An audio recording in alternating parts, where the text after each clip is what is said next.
राधे राधे। कैसे हैं आप सब। आज हम कामदा एकादशी की व्रत कथा का श्रवण करेंगे। श्री नारायण भगवान की जय, लक्ष्मी मैया की जय। धर्मराज युधिष्ठिर कहने लगे, हे भगवान, मैं आपको कोटि कोटि नमन करता हूँ। आपने चैत्र मास के कृष्ण पक्ष की एकादशी अर्थात पाप मोचनी एकादशी के बारे में विस्तार पूर्वक बतलाया। अब आप कृपा करके चैत्र शुक्ल एकादशी का क्या नाम है तथा उसकी विधि एवं महात्म्य क्या है। भगवान श्री कृष्ण ने कहा, हे धर्मराज, चैत्र मास के शुक्ल पक्ष की एकादशी को कामदा एकादशी के नाम से जाना जाता है। एक समय की बात है, यही प्रश्न राजा दिलीप ने गुरु वशिष्ठ जी से किया था और जो समाधान उन्होंने बतलाया वही मैं तुमसे कह रहा हूँ। प्राचीन काल में भोगीपुर नामक एक नगर था। वहाँ अनेक ऐश्वर्यों से युक्त पुंडरीक नाम का एक राजा राज्य करता था। भोगीपुर नगर में अनेक अप्सरा, किन्नर तथा गंधर्व वास करते थे। उनमें से एक जगह ललिता और ललित नाम के दो स्त्री पुरुष अत्यंत वैभवशाली घर में निवास करते थे। उन दोनों में अत्यंत स्नेह था, यहाँ तक कि अलग अलग हो जाने पर दोनों व्याकुल हो जाते थे। एक समय पुंडरीक की सभा में अन्य गंधर्वों सहित ललित भी गान कर रहा था। गाते गाते उसको अपनी प्रिय ललिता का ध्यान आ गया और उसका स्वर भंग होने के कारण गाने का स्वरूप बिगड़ गया।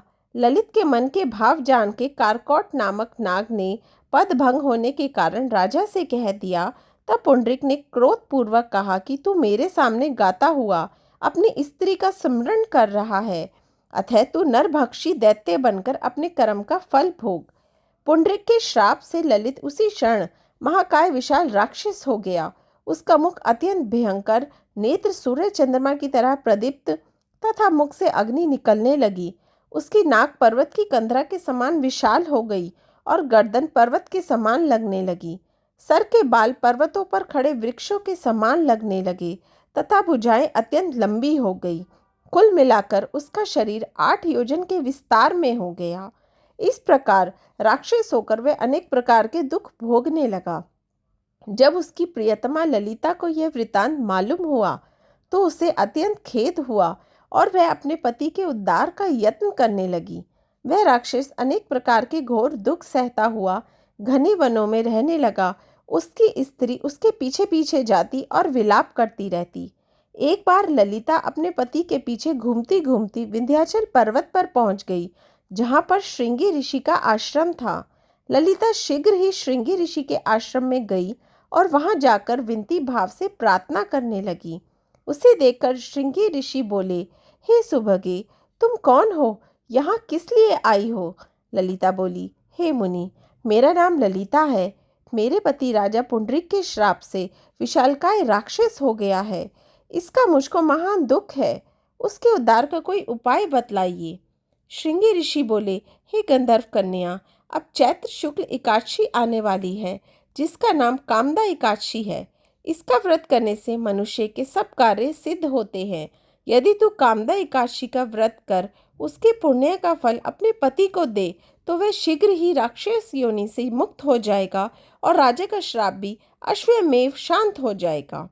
मुनि के ऐसे वचन सुनकर ललिता ने चैत्र शुक्ल एकादशी आने पर उसका व्रत किया और द्वादशी को ब्राह्मणों के सामने अपने व्रत का फल अपने पति को देती हुई भगवान से इस प्रकार प्रार्थना करने लगी, हे प्रभु, मैंने जो ये व्रत किया है इसका फल मेरे पति देव को प्राप्त हो जाए, जिससे वे राक्षस योनि से मुक्त हो जाए।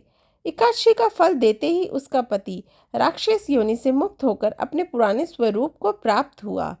फिर अनेक सुंदर वस्त्राभूषण से युक्त होकर ललिता के साथ विहार करने लगा। उसके पश्चात वह दोनों विमान में बैठकर स्वर्गलोक को चले गए। वशिष्ठ मुनि कहने लगे, हे राजन, इस व्रत को विधि पूर्वक करने से समस्त पाप नष्ट हो जाते हैं तथा राक्षस आदि की योनि भी छूट जाती है। संसार में इसके बराबर कोई और दूसरा व्रत नहीं है। इसकी कथा पढ़ने या सुनने से वाजपेयी यज्ञ का फल प्राप्त होता है। कामदा एकादशी की व्रत कथा समाप्त हुई। नारायण भगवान की जय, लक्ष्मी मैया की जय। आपको मेरी वीडियो अच्छी लगी तो प्लीज़ लाइक ज़रूर कीजिए, मेरे चैनल को सब्सक्राइब कीजिए और वीडियो को आगे शेयर भी कीजिए। राधे राधे।